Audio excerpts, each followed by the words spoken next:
একদিন বল্টু থানায় ফোন করে বলল, হ্যালো, এটা কি থানা? থানা থেকে একজন কল ধরে বললেন, হ্যাঁ এটা থানা। তখন বল্টু বলল, আপনি কে বলছেন? তখন উনি বললেন, আমি ওসি বলছি। তখন বল্টু বলল, আপনার হাতে ডান্ডা আছে? তখন ওসি বললেন, হ্যাঁ আছে। তখন বল্টু বলল, তাহলে ওটা নিজের পাশায় ঢুকিয়ে দিন। বলেই ফোনটা কেটে দিল। ওসি সাহেব চুপচাপ করে রইলেন। একটু পর আবার ফোন তুলতেই প্রশ্ন, হ্যালো, এটা কি থানা? তখন ওসি সাহেব বললেন, হ্যাঁ এটা থানা।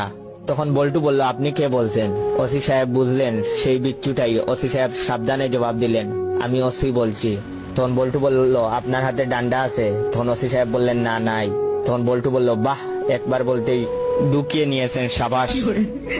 এলাই দেখে ওসি সাহেব ওই নম্বরে ফোন করলেন। ধরলেন এক ভদ্র মহিলা, বল্টুর মা ছিলেন। ওসি সাহেব বললেন, থানা থেকে ওসি বলছি, এই নম্বর থেকে একটি বাচ্চা ছেলে আমাকে ফোন করেছিল, বলেছে হাতের ডান্ডাটা নিজের পিছন দিয়ে ঢুকিয়ে দিতে। তখন বল্টুর মা বললেন, এ মা, কখন? তখন ওসি সাহেব বললেন, মিনিট 10 আগে। তখন বল্টুর মা বললেন, সিসি বের করে ফেলুন, বাচ্চাদের কথা কেউ সিরিয়াসলি নেয়, শুধু শুধু 10 মিনিট কষ্ট পেলেন, বাড়ি গিয়ে একটু মলম লাগিয়ে নেবেন কিন্তু।